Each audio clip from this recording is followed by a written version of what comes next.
Moscow, Soviet Union. November 1971. The cold cuts like a blade. The thermometer shows -8 degrees Celsius. The beginning of the day. The sky is gray, heavy with snow that has not yet fallen.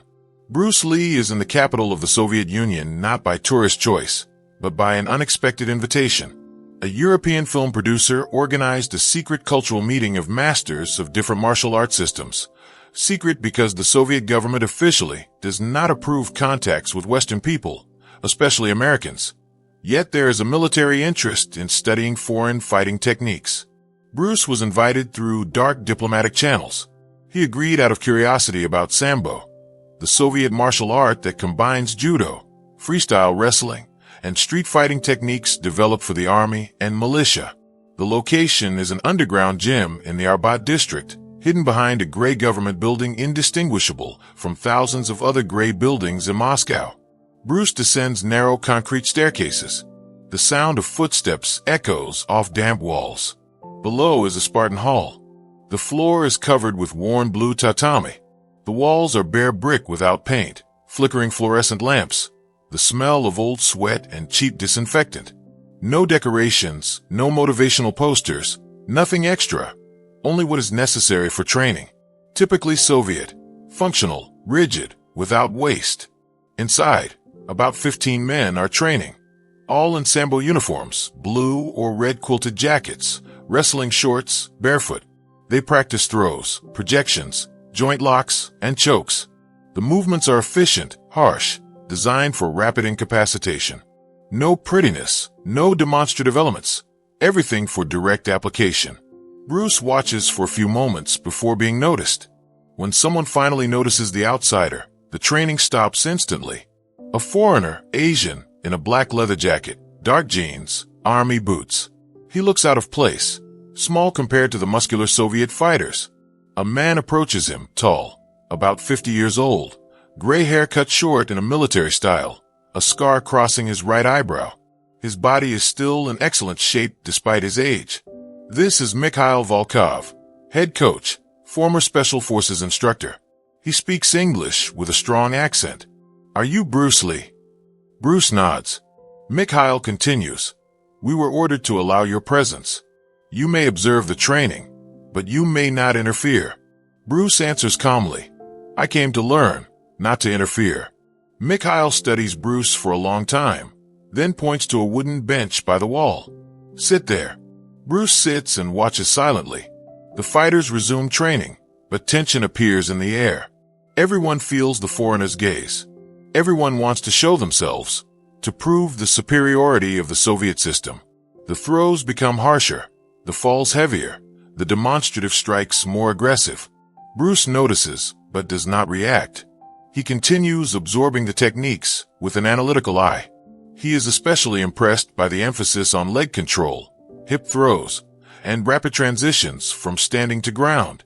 Everything is impressive, effective, clearly tested in real combat. After 20 minutes of observation, Bruce's attention is drawn to a particular fighter. Dmitry Kozlov, 32 years old, height 183, Simmery SME kg of dense muscle, USSR Sambo champion in the heavyweight category, Afghanistan veteran, served in Special Forces, used Sambo in real fights against the Mujahideen, dozens of life and death encounters. Dmitry has a reputation as a ruthless man, a fierce nationalist who deeply distrusts foreigners. He sees Bruce watching him, and something ignites inside. Soviet pride mixed with xenophobia and years of propaganda about the superiority of communism over decaying Western capitalism.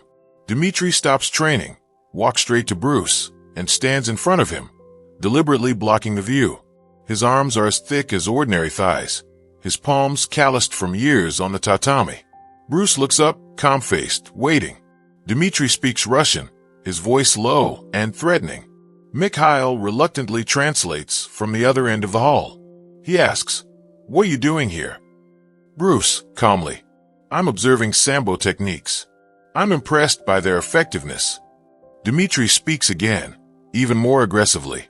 Mikhail translates with a warning tone, saying that you understand nothing, that your cinematic acrobatic tricks do not work against combat Sambo.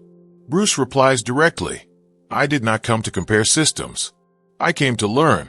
Dmitri laughs joylessly and speaks at length in Russian. Mikhail hesitates, but Bruce insists with his eyes on a translation. The coach sighs and translates. He says you look weak like a ballerina, that real men train for war, not for cameras, and that he could crush you like an insect. Bruce remains seated, voice calm. Want to demonstrate that? A dead silence falls over the hall. All fighters stop and instinctively form a circle. Mikhail raises his hand. No, he's a guest. But Dmitri is already too far gone. Wounded ego and national pride outweigh everything. Dmitri speaks quickly, pointing to the tatami. Mikhail humbly translates. He insists on a demonstration and says he will crush you in seconds to prove the superiority of Soviet sambo.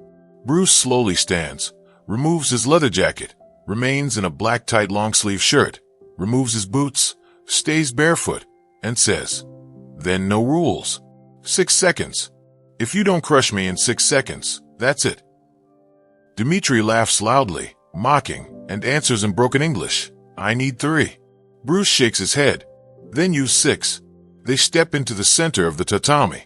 Dmitri takes a classic sambo stance, feet shoulder-width apart, knees slightly bent, hands forward for the grip, weight centered. The stance of an experienced wrestler ready to explode in any direction.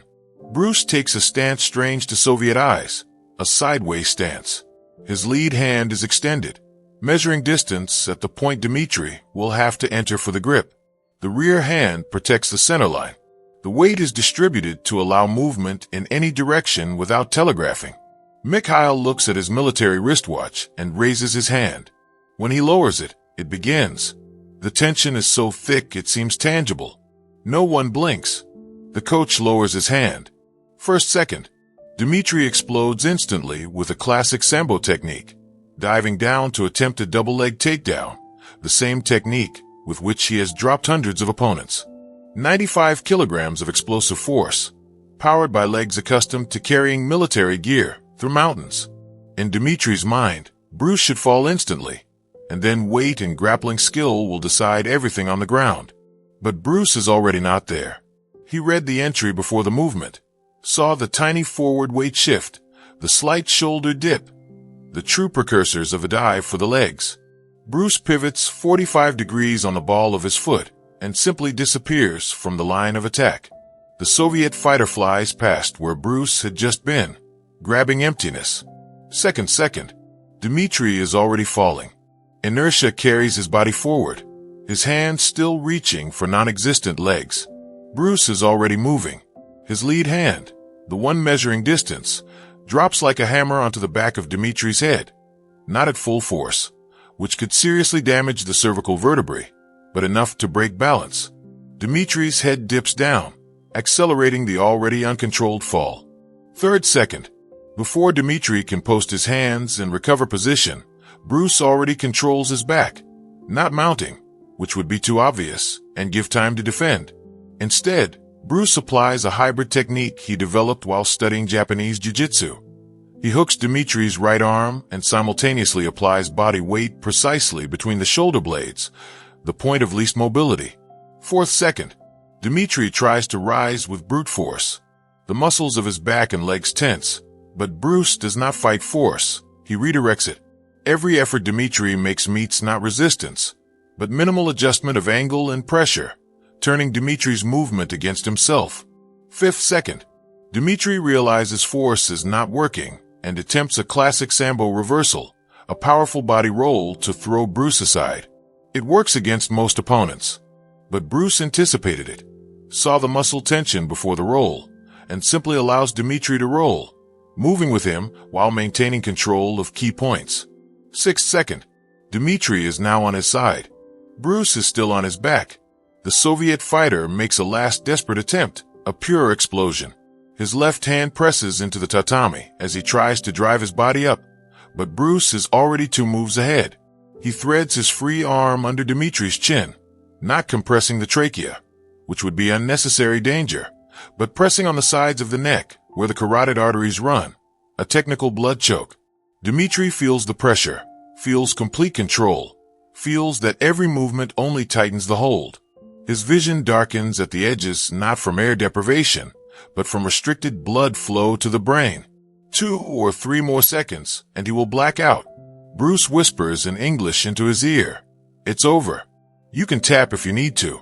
Dimitri, with shattered pride but a stronger survival instinct, taps the tatami 3 times with his left hand, the universal sign of surrender. Bruce immediately releases, withdraws his arm, steps back, and lets Dimitri breathe. The Soviet fighter is on all fours, head down, gulping air in huge breaths, not from choking, but from adrenaline and spent oxygen. Mikhail looks at his watch. Exactly 6 seconds. Dead silence in the hall. 15 Soviet fighters, all prepared for real combat, all proud nationalists, have just seen their champion completely and absolutely defeated in 6 seconds by a man 30 kilograms lighter. Bruce extends his hand to Dimitri. Dimitri looks at it like a dangerous weapon, then at Bruce's face.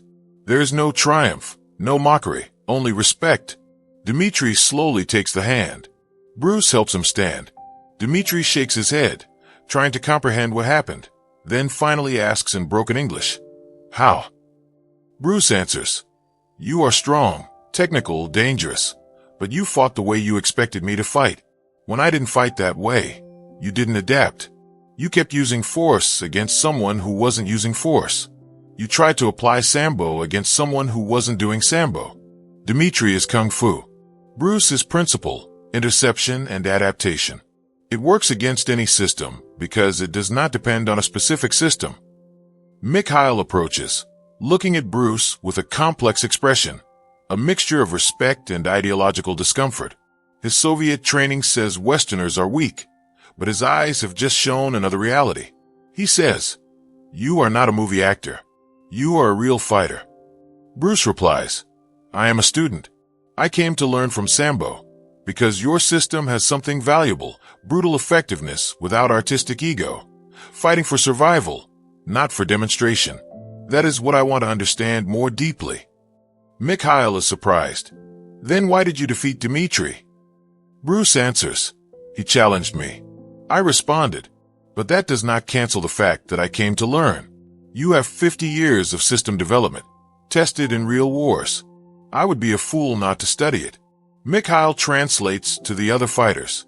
A murmur rises, arguments, but the tone changes from hostility to cautious curiosity. Mikhail tells Bruce, "Stay today. Train with us, and you show us as well. Exchange." Bruce agrees. Over the next 90 minutes, something incredible happens in the context of the Cold War. Dimitri, with a wounded ego but a true combat mind, shows Bruce leg entries, hip throws, and ground control developed in sambo.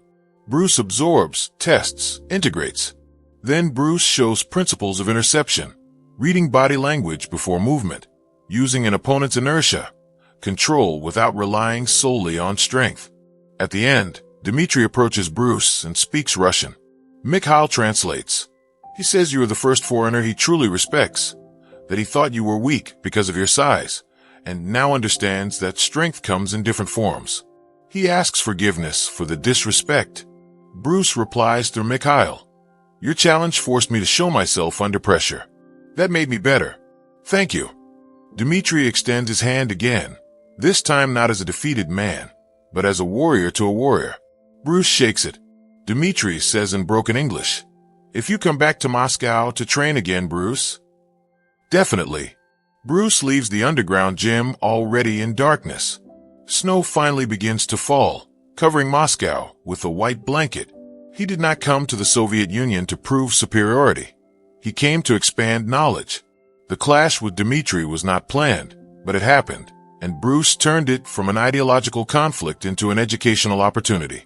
6 seconds changed how 15 Soviet fighters viewed what is possible in combat, showing that strength, technique, and combat experience are important but incomplete without deep understanding of principles above nationality and specific systems. Years later, Mikhail will include some body language reading exercises in the military sambo program. Dimitri will become a respected instructor, teaching both Soviet techniques and the principles of adaptation Bruce demonstrated. and Bruce will leave Moscow with renewed respect for the functional harshness of the Soviet system, elements he will continue refining in Jeet Kune Do.